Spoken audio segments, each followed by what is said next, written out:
트렌드 혹은 요즘의 분위기를 살펴봤을 때 어떤 것들을 엄마들이 생각해 봐야 할지 같이 이야기를 해 보려고 합니다. 네. 이제 시작할게요. 지금 2021 트렌드 코리아 혹시 관심 있으신 분들은 보셨을 거예요. 항상 해마다 트렌드 코리아가 나오죠. 이게 발간된 지도 꽤 굉장히 오래됐는데 예전에 회사 다닐 때는 굉장히 이렇게 해마다 꼭 찾아서 읽었던 책이었던 것 같아요. 근데 언제부턴가 조금 이렇게 크게 관심을 두지 않았는데 올해는 여러 가지 코비드 19 그쵸? 코로나 문제도 있었고 여러 가지 문제들 때문에 '어떤 게 트렌드할까?'라는 생각을 하고 있다가 친구가 이 책을 사 줬어요. 그래서 본의 아니게 봤는데 되게 오래간만에 봐서 그런지 아니면 여러 가지 이슈들이 오래 있어서 그런지 좀 많이 와닿는 부분들이 있더라고요. 그래서 올해의 네 좋은 친구를 두었죠. 제가 안 사도 된다며 네 '아 이 책은 그냥 이렇게 앞자만 보고 '아 트렌드가 이렇구나. 이러면 된다.'라고 얘기를 했는데 친구가 굳이 사 준다며. "너가 이 책을 사서 읽어야 된다며." 그래서 저를 굳이 사 주더라고요. 예.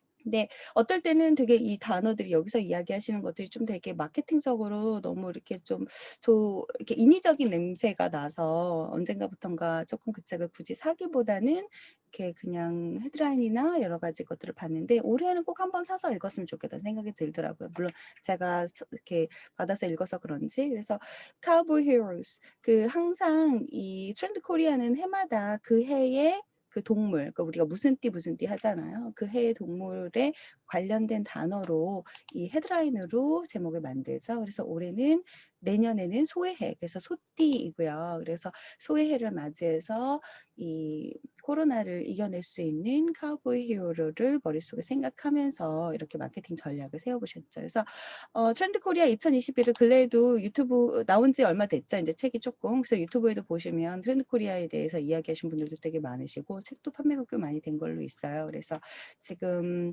올해를 지나고 나서 어떻게 내년도에 바뀔지 점점 집의 소중함, 집에서의 여러 가지 것들을 하게 되는 모습들 그리고 이런 여러 가지 코로나가 불러준 여러 가지 경제적인 어떤 마케팅적인 이야기들을 많이 하고 있어서 한번 꼭 보시면 좋을 것 같고요.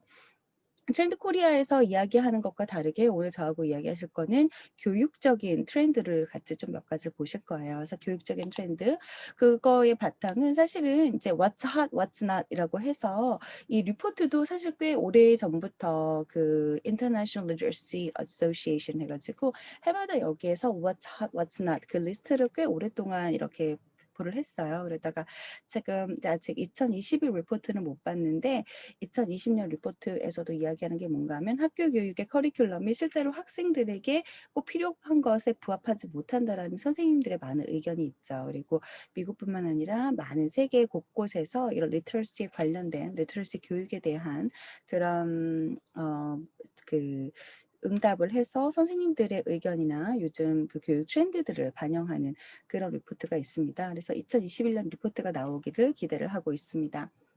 자, 제가 뽑은 트렌드 코리아 뭐 2021처럼 저도 한 가지 형용사를 이용해서 단어를 만들어 봤어요. 2021년의 트렌드라고 생각하는 것. 따다. 제가 생각하는 트렌드는 smart라고 지어 봤습니다. 그래서 S는 S stands for 뭐를 대표하는 건가 하면 studying mom. M은 microscope. A는 attitude and character building. 그리고 R은 receiving financial education. 그리고 T는 tech savvy kids. 그래서 5가지 트렌드를 간단하게 이야기를 해보려고 합니다. 자, studying mom, 우리가 working mom이라는 얘기 되게 많이 들어보셨을 거예요. 그래서 studying mom 제목으로만 봐도 어떤 느낌인지 아실 것 같죠? microschool. 올해 그 코로나 때문에 집에서 홈스쿨의 어떤 중요성이나 홈스쿨 본의 아니게 홈스쿨을 하신 분들이 되게 많이 있었어요. 그래서 몇 년 전부터 마이크로스쿨에 대한 이야기는 있었는데 최근에 대해 홈스쿨에다가 이제 사람을 직접 만나서 그 작은 커뮤니티 안에서 학교를 이루는 마이크로스쿨이 굉장히 트렌드한 그런 교육적인 모형이 되었고요.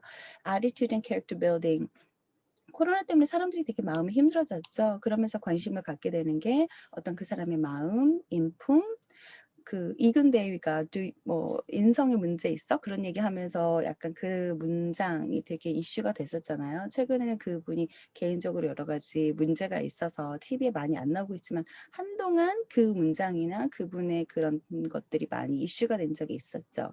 중요한 거는 태도의 문제라는 거죠. 태도나 가치, 인성 이런 문제들. 그리고 경제, 올해 팬데믹 때문에 이렇게 경제적인 생활이나 우리의 일상생활이 많이 무너지면서 우리의 경제의 가치관에 대해서 다시 한번 돌아보게 되고, 그리고 금융교육에 대해서 많이 돌아보는 그런 시기가 된 것 같고요. 그리고 tech savvy kids. 정말 기술이 너무 빠르게 이렇게 발전하고 있어서 우리 아이들은 기술을 빠르게 따라가고 있죠. 그래서 그런 이야기들 간단하게 해보려고 합니다. 준비되셨죠? 첫 번째, studying mom. 공부하는 엄마. 김미경 대학 다니시면서 이렇게 그 리부트 책이나 뭐 여러 가지 책 혹은 그 프로젝트들 많이 블로그에 올리시거나 인스타에 올리시는 어머님들을 많이 봤어요. 공부하는 엄마. 내가 우리 아이를 위해서 해줄 수 있는 요즘에 가장 트렌드한 것 중에 하나가 공부하는 거죠. working mom이라고 해서 일하는 엄마의 모델이 굉장히 크게 대두가 됐었는데 근래에는 studying mom, 공부하는 엄마라는 생각이 듭니다.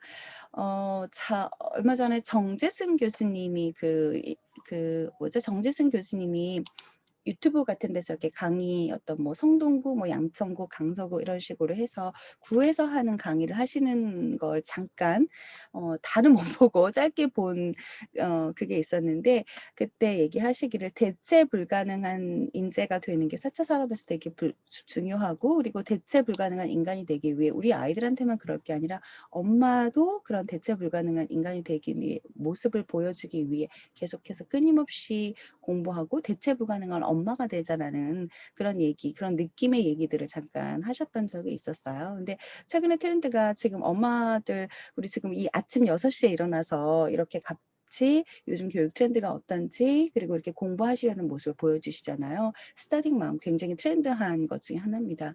우리가 내 아이를 가르치기 위해서가 아니라 단지 내 아이를 가르치기 위해서뿐만 아니라 앞으로의 산업 사회에서 지금 4차 산업시대가 요구하는 그런 인재의 모습이라든지 이런 것들 생각해 봤을 때 끊임없이 공부해야 되고 그리고 내가 끊임없이 공부하는 모습을 보여줌으로써 아이한테 공부해라 라고 이야기할 수 있죠.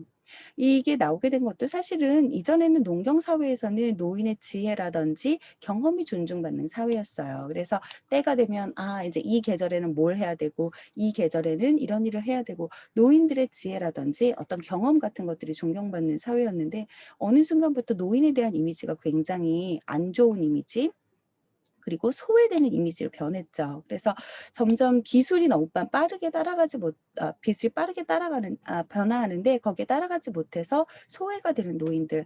하다못해 우리 공인인증서 이런 것도 이제 없어질 거라 그러잖아요. 근데 은행 업무, 요즘은 핸드폰을 굉장히 많이 보시죠. 근데 은행 업무를 핸드폰으로 보는 거에 사실은 노인들은 굉장히 많이 소외되어 있어요. 뱅크북, 그 통장, 종이로 된 통장을 더 이상 발급하지 않겠다라고 은행에서 몇 년 전에 얘기를 했다가 여러 가지 반발 때문에 그냥 계속해서 이렇게 은행에서 종이로 된 통장을 만들고는 있는데 그런 식으로 은행의 그 업무를 핸드폰이나 컴퓨터를 보지 못하는 이런 노인들은 점점 기술에서 소외받게 되는 거죠. 그래서 이런 모습들 결국은 계속해서 공부하는 모습들 그리고 또 그게 중요하게 된 이유 중에 하나가 예전엔 평생 직장이라는 그런 개념이 있어서 어느 한 곳에 들어가서 나이가 많을 때까지 일하고 그리고 거기에서 퇴직하고 은퇴하는 모습이 어떤 삶의 모습이었다면 이제는 평생 직장의 개념이 없죠. 열심히 일해서 어딘가 회사에 들어가게 돼도 그 회사에서 얼마나 다니게 될지 몰라요. 그래서 평생 직업의 소중함 그리고 그 직업조차 앞으로 뭐 몇 년 안에 사라질 직업, 몇십 년 안에 사라질 직업 굉장히 많잖아요. AI로 대체될 직업들도 굉장히 많고 그렇기 때문에 끊임없이 나를 발전시킬 수 있어야 되고 끊임없이 공부하는 모습들이 굉장히 중요해졌죠. 그래서 첫 번째 S는 studying mom, 공부하는 엄마의 모습입니다. 두 번째 SM, M이죠. M stands for 마이크로스쿨.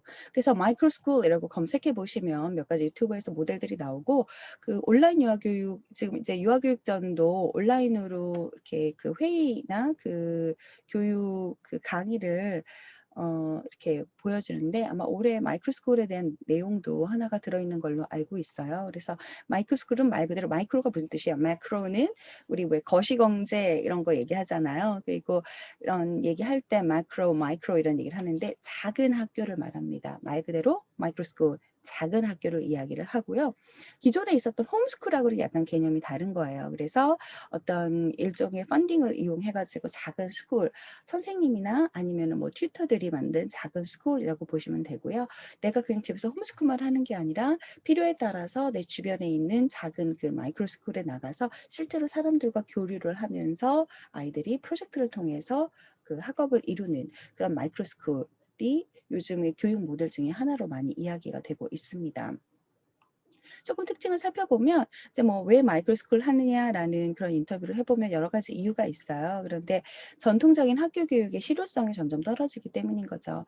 우리가 전통적인 학교는 왜 만들어졌죠? 산업 시대에 그쵸? 산업혁명이 한참 일어나던 시대에 공장의 factory worker, 공장에서 일할 근로자들을 생산해내는 그런 시스템이 그게 그 학교 교육이죠. 그래서 근로자를 성실한 근로자, 공장에서 시키는 대로 지시대로 잘 그 일을 따라할 수 있는 근로자를 생성하기 위해 만들어내기 위해 지어진 게 학교예요. 그래서 학교에서는 사장이 되기 위한 교육을 시키는 게 아니라 근로자가 되기 위한 교육을 시키는 거죠. 지시에 잘 따라하고 내가 시킨 일을 잘 할 수 있는 그런 근로자가 되기 위한 여러 가지 교육들을 하기 위해 만들어진 게 교육인데 최근 들어서 이 학교에서 이루어지는 그 교육들이 실제 사회에 나가서 우리가 잘 쓸 수 있는 교육인지에 대한 실효성 그리고 bully 지금 외국에서도 초등 1학년인데 아이들이 학교에 가서 버스 안에서 친구들하고 여러 가지 문제가 있고 그리고 친구들이 괴롭히고 이런 불링의 문제가 굉장히 큰 이슈 중에 하나예요. 그리고 학교에 가서도 잘 적응하지 못하고 친구들이 아이들을 왕따시키는 그런 문화들. 그래서 학교에 가서 아이들이 어떤 배움에 대한 기쁨과 그리고 친구들을 사귀는 그 여러 가지 즐거움들을 가져야 되는데 학교에 아이들이 그 학교에 가는 것 자체를 굉장히 힘들어하고 여러 가지 친구들과의 교우 문제들을 가지는 아이들이 많아지고 있는 거고 그리고 학교에서 가리키는 그 커리큘럼이 아이들한테 정말 맞지 않은 커리큘럼 그래서 학교에 다니는데 아이들이 되게 지루해하고 학교에 갔는데 따라가지 못해서 힘들어하고 이런 친구들 중심으로 해서 이제 마이크로 스쿨이 점점 생성이 되었고요.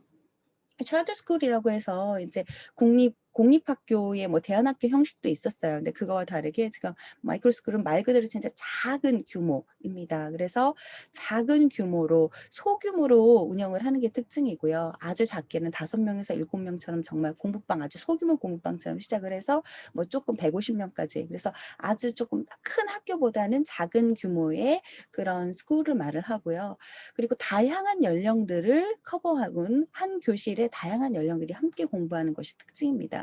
예전에 서당 교육이 그랬죠. 서당 교육이 나이 차이가 조금 많이 나는 학생들도 같이 그곳에 앉아서 여러 가지 그 강독도 듣고 그러면서 나이가 어린 친구들은 나이가 많은 사람들한테 많이 배울 수 있고 나이가 많은 사람은 나이가 어린 친구를 가리키면서 그 안에서 내가 또 다시 러닝이 일어나는 그런 거였는데 지금 마이크로스쿨에서 이야기하는 것도 다양한 연령의 학생들을 하나의 교실에 근데 나이 차이가 너무 많은 건 아니고요. 보통 한 3연령 정도 그래서 유치원에서 초등 2학년까지 3학년에서 5학년까지 이런 식으로 뭐 중학생들 이런 식으로 한 3연령 정도를 이렇게 커버할 수 있는 그룹으로 묶어서 보통 운영을 한다고 합니다.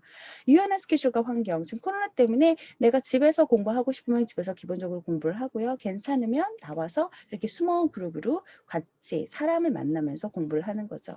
우리가 온라인 수업을 오래 해보셔서 아시지만 온라인 수업만으로는 커버하기가 좀 어려운 부분들이 있어요. 그리고 아이들이 온라인 수업만으로는 그렇게 집중하기 어려운 부분들 그리고 여러 가지 소셜 스킬을 가지기 위해서도 그렇고 그리고 여러 가지 프로젝트를 하기 위해 남한테 뭔가 사람들이 많이 배우고 남을 가르치면서 많이 배우게 되는데 그런 것들은 실제로 사람을 만나게 되면서 알게 되는 거죠. 그래서 그런 것들을 직접 홈스쿨을 하면서 이렇게 작은 규모의 사람들을 같이 만나서 온라인 교육과 프로젝트 중심의 교육이 이루어지는 것다라고 보시면 되고요. 보통 이제 뭐 프란데 스쿨 같은 거 보시면 처음에 와서 아이들이 그 루틴이 있어요. 처음에 와서 컨커라고 해서 온라인으로 수업들을 일반적인 그 학교에서 들어야 하는 수업들을 온라인으로 수업을 듣습니다. 그 다음에는 이제 액티비티라고 해서 뭔가를 만들어 보고 발명해 보고 프로젝트 중심의 그런 학교 그런 교육을 같이 만나서 하게 되는 그런 학교의 모델이라서 약간은 홈스쿨에다가 어떤 사립학교의 모양을 같이 이렇게 좀 섞어 놓은 듯한 그런 모양이라고 보시면 되고요. 마이크로스쿨. 아직 한국에서는 실제로 그렇게까지 운영하고 계시진 않죠. 우리는 보통 다 그냥 진짜 학교를 가죠. 학교를 가서 우리가 이렇게 진행을 하고는 있는데 앞으로 한국에서도 대안학교에 대한 이제 이렇게 식으로 아이를 키워서 대학까지 굉장히 막 경쟁하면서 가잖아요. 대학에서는 또 뭐 돈을 많이 들여서 토플, 토익 공부하고 외국 나가서 시험 보고 여러 가지 스펙 쌓고 와서 어디 무슨 S전자 이런 데 들어가면 몇 년이나 일하나요? 거기를 들어가기 전까지 굉장히 많은 시간, 돈과 시간을 투자한 거에 비해서 실제 그 회사를 가는 그 기간은 굉장히 짧죠. 그럼 지금 이런 식의 학교의 모델, 학교 교육이 정말 실효성이 있는 건지 한번 우리나라도 생각하게 되는 그런 문제가 아닌가 싶습니다. 그리고 이 마이크로스쿨에서 이야기하는 것 중에 하나가 너무 아이들이 경쟁 위주의 그런 문화에서 자라나고 있다라는 거예요. 그래서 경쟁 위주의 문화가 아니라 서로가 서로한테 배울 수 있는 협력하는 그런 문화를 만들어 가자는 게 이 교육의 특징 중에 하나입니다. 그래서 마이크로스쿨이라는 게 최근 트렌드 중에 하나라는 거 기억하시고요.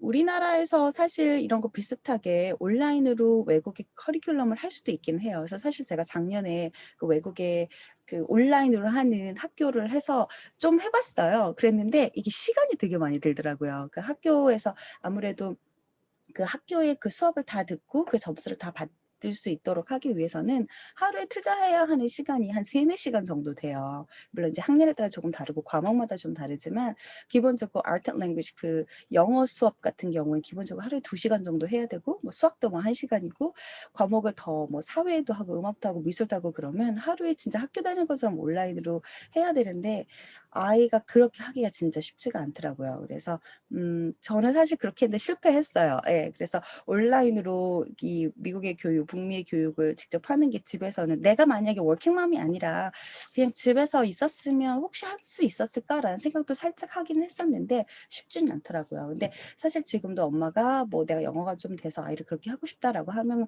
한국에 앉아서도 외국의 그런 커리큘럼 공부할 수 있는 것들이 있기는 한데 사실 한국의 공교육과 이 온라인 교육을 동시에 하는 게 어렵고요. 그 온라인 교육의 학교들이 뭐 한 달에 한 번, 뭐 일주일에 한 번 오프 이 줌처럼 선생님이 피드백을 주고 강의하는 시간이 있는데 한국하고 시차가 있잖아요. 그러다 보니까 한국이 한밤중일 때 그런 수업을 해서 아이가 그 한밤중에 일어나서 그 수업을 한다는 것도 쉽지가 않더라고요. 그래서 그런 문제들이 있었다는 거, 네, 저의 경험을 또 잠깐 나눕니다. 자, SM까지 했어요. 그리고 나서 ART를 해야 되는데 시간이 벌써 6시 30분이 돼버렸네요. 하하하. 어떡하죠? 뒤에는 간단하게, 예, 간단하게 하고, 네, 넘어갈게요. 여기까지 했으니까. SM까지 했죠. A, attitude and character building. attitude가 뭐죠? 그 이근대이가 얘기했었던 인성의 문제 있어. Do you have an attitude problem? 그런 거 생각하시면 돼요. 뭐 그분이 어떤 분인지는 전 잘 모르겠고 그분이 하는 프로를 저는 안 봐서 모르겠지만 아무튼 간에 여기서 얘기하고자 한 거는 올해 이런 여러 가지 코로나를 겪으면서 사람들이 마음의 힘, 명상, 이런 캐릭터 이런 거에 대해서 많은 관심을 가지게 된 거죠. 다시 말해서 너무나 사회가 빠르게 돌아가면서 내가 마음에 힘이 없으면 그 사회에 끌려가게 자꾸 되고 그리고 근래 우리 여러 뭐 유명한 사람들의 자살이나 이런 걸 보면서 정말 마음에 힘이 있었으면 조금 많이 힘들었겠지만 조금 더 버틸 수 있지 않았을까. 물론 그 사람이 그렇게밖에 할 수 없는 이유가 있었겠지만 그렇지만 그래도 마음의 힘이 좀 아쉽다라는 생각이 많이 듭니다. 그리고 코로나 때문에 명상 관련된 앱이나 명상 관련된 이 유튜브들이 굉장히 많이 떴다는 거예요. 이제 뭐 앞으로는 AI 4차 산업 뭐 5G 이렇게 하면서 이것도 다 기계가 앞으로는 하게 된다고는 하지만 지금 현재까지는 명상을 하는 어떤 앱이나 그런 명상 코치들이 되게 많이 관심을 받는 이유 중에 하나가 코로나 때문에 지친 마음 때문에 라고 이야기를 많이 합니다. 그래서 아이들하고 같이 요가 같은 거 하시면 좋고요. 초등학교에서 공립학교 같은 경우에 아이들 요가, 유아 요가 같이 하는 학교들도 많이 있습니다. 그러면서 관심 있게 같이 보실 수 있는 책이 마인드셋이라는 책이에요. 예스24에서 검색해 보시면 많이 이렇게 쉽게 이렇게 보실 수 있고요. 그리고 캐롤 드웩, 스탠포드 캐롤 드웩 교수가 여러 가지 어떤 사람의 마인드, 태도가 어떻게 학습에 영향을 주는지에 대한 이야기를 하는 그런 책입니다. 근데 그게 결국은 어떤 사람마다 close mindset fixed mindset, 고정된 생각을, 고정된 태도를 가진 사람하고 open mindset, growth mindset, 성장하는 마음을 가진 사람하고 어떤 일을 대하는 태도, 그리고 어떤 과제를 수행하는 태도들에서 많이 차이가 나는 거죠. 그래서 여기서 얘기하는 거는 아이를 칭찬할 때도 이렇게 그 아이가 넌 참 똑똑해 이렇게 이야기하면 부담스럽다는 거예요. 그래서 그 다음번 일을 할 때 자기가 쉽게 해낼 수 있는 쉬운 일 위주로 완벽하게 해내려고 굉장히 부담을 가지게 되고, 그 아이가 한 과정에 대해서 이야기를 하게 되면 아이가 더 어려운 타스크도 쉽게 하려고 하는 그런 growth mindset, 성장하는 그런 태도, 성장적인 태도들을 가지게 된다고 하는데, 이게 미국 교과서 지금 HMH 이전까지는 Journeys 말고 올해 HMH Into Reading이라는 게 새롭게 런칭을 해서 큰 학원들에서 많이 채택이 됐어요. 그래서 HMH Into Reading은 새롭게 나온 미국 교과서인데, 여기에 보면 그 캐롤 드웨 교수의 마인셋이 들어가 있습니다. 그래서 책을 읽고 나서 여기에 그 매 모듈마다 여기에서 다루고자 하는 마인셋이 있어서 아이들한테 그냥 단순히 영어만 가르치고 어떤 컨텐츠적인 내용만 들어가는 게 아니라 아이들의 이런 growth mindset, 태도의 힘을 같이 길러주는 거가 있고요. 그리고 영국에서 만든 로열 ABC라는 유아 프로그램이 있어요. 유아 영어 프로그램이 있는데 거기에도 유아 교육적인 면에다가 더하기 이 growth mindset이 들어가 있습니다. 그래서 교육 프로그램에서 굉장히 관심을 갖고 있어 하는 그런 거, 그리도 이 growth mindset의 여러 가지 그 크라이테리아 중에 하나예요. 그래서 그릿도 성장 마인드 안에 들어가 있는 거라고 보시면 됩니다. 그래서 그릿 많이 보셨죠? 근데 그거에서 요즘 이제 새롭게 트렌드가 되는 책 마인드셋이라는 책이니까 한번 같이 보시면 좋을 것 같고요. 빠르게 나머지 두 개도 갈게요. Receiving Financial Education, 뭐 메리츠 증권의 어떤 분이 자꾸 아이들 증권 사주라 이런 얘기 하시는데, 잠시 증권을 사주는 게 중요한 게 아니라 아이들한테 그쵸 금융 교육을 해주는 게 사실 되게 중요하죠. 그래서 올해 실제 매 가정마다 우리 처분할 수 있는 소득이 되게 많이 줄어든 가정들 되게 많잖아요. 그래서 어떻게 돈을 쓰는지 그런 생각들 많이 하게 되고, 여기 지금 위에가 하나가 잘렸는데 a penny saved is penny earned 이라고 해서 페니를 안 쓰고 내가 저축을 하면 그게 내가 페니를 돈을 번 거와 마찬가지라는 이야기입니다. 그래서 저축의 중요성, 가격과 가치의 차이, 그리고 명품을 사는 거, 명품과 명품이 아닌 거의 차이는 어떤 가격에서 굉장히 큰 차이도 나지만 가치에서 차이가 나죠. 그랬을 때 물건이 어떤 물건은 여기서는 500원인데 여기서는 1000원이네, 가격과 가치를 아이들이 잘 이해할 수 있게. 좋은 의사결정의 예라는 거는 뭐 예를 들어서 어떤 상품, 예를 들어 핸드폰이 멀쩡하게 있다 깨졌어요. 깨졌을 때 핸드폰을 새로 살까요? 수선해서 쓸까요? 요즘은 어떤 전자제품 같은 걸 수선해서 쓰는 것보다 새롭게 사는 거를 굉장히 더 많이 하게 되죠. 수선비나 새로 사는 거는 별 차이가 없다고 생각하기 때문에. 근데 실제로 보면 수선하는 게 훨씬 더 싸요. 그런데 우리가 이렇게 자꾸 소비하는 문화가 트렌드가 되다 보니까 고쳐 쓰기보다는 새로 사서 쓰는 것들을 많이 하게 되는데, 부모가 아이한테 그런 의사결정을 어떻게 하는지를 보여주는 거. It's never too late. 경제교육을 그리고 일찍 하는 게 좋더라고 워런 버핏도 이야기를 했습니다. 부모들이 아이들한테 경제교육을 너무 늦게 한다라고 워런 버핏이 얘기를 많이 하면서 언제나 할 수 있다. Never too late. Never too early. 네. 너무 늦은 것도 없고 너무 일찍도 없어요. 그래서 어떤 미국의 한 조사에 따르면 만 5세 이전에 경제교육을 하는 가정이 4% 미만, 4% 정도라고 하는데요. 여러분들은 경제교육을 하고 계신가요? 네. 경제교육에 대해서 조금 더 관심을 가지는 그런 한 해가 되었으면 합니다. 그래서 워런 버핏의 Secret Millionaire Club이라고, 이게 그 아이들 이북에도 Secret Millionaire Club도 있고 예전에 쑥쑥해서 DVD도 팔고 뭐 그랬던 것 같아요. 근데 이거 그냥 검색하시면 유튜브에서 다 보실 수 있습니다. 워런 버핏이 아이들을 위해서 아이들한테 하고자 하는 그 금융 지식, 그런 마인드, 어떤 마인드를 가지고 소비를 하고 그 사업가의 마인드를 가져야 되는지 영상에서 다 만나보실 수 있고요. 유튜브에서 다 보실 수가 있어요. 그러니까 한번 같이 보시고, 텍스트 레벨이 아주 쉽지는 않습니다. 영어 레벨이 쉽지는 않아요. 그런데 아이들이 흥미를 가지고 볼 수 있을 법한 그런 내용이니까 한국어 자막 넣어서 보시면 좋을 것 같고요. 마지막으로 텍 쉐비 키즈. 아이들이 기술적으로 굉장히 빠르게 가고 있죠. 하다못해 블루스타즈 게임하는 것도 저는 모르겠는데 아이는 되게 직관적으로 하더라고요. 아이들은 굉장히 빠르게 기술에 진화해 가고 있습니다. 적응해 가고 있습니다. 우리 그런 얘기하죠. 19세기 교실에서 20세기 교사가 21세기 아이들을 지금 가르치고 있는 환경이라고. 그럴 때 우리는 무엇을 해야 될까 한 번쯤 생각해 보셨으면 좋겠고요. 그렇기 때문에 공부해야 되지 않을까요? Studying Mom. SMART, 제가 정리한 2021년 교육 트렌드였습니다. S는 studying mom. M은 뭐였죠? 우리 이제 이야기해 보는 시간 한번 가질까요? M stands for micro school. 네, 이야기하시면 돼요. A stands for A는 뭐였죠? Attitude and character building. 그쵸? R은 receiving financial financial education. 그쵸? education. 금융교육이죠? T는 tech-savvy kids. Tech-savvy kids. 그렇죠. 그래서 tech-savvy mom, tech-savvy kids 그러면은 이제 기술을 굉장히 적극적으로 쉽게 잘 다룰 수 있는 사람들을 이야기합니다. 그래서 아이들이 이렇게 변하고 있고 엄마도 변화해야 되겠죠. 그러기 위해서는 우리 이제 좋은 말로 마무리해 보도록 할게요. 미라클 모닝에 보면 이렇게 좋은 글귀를 읽어보라는 얘기를 합니다. 그래서 앞으로 미라클 모닝 2기는 이렇게 좋은 글귀를 같이 읽어보고 마무리를 하려고 해요.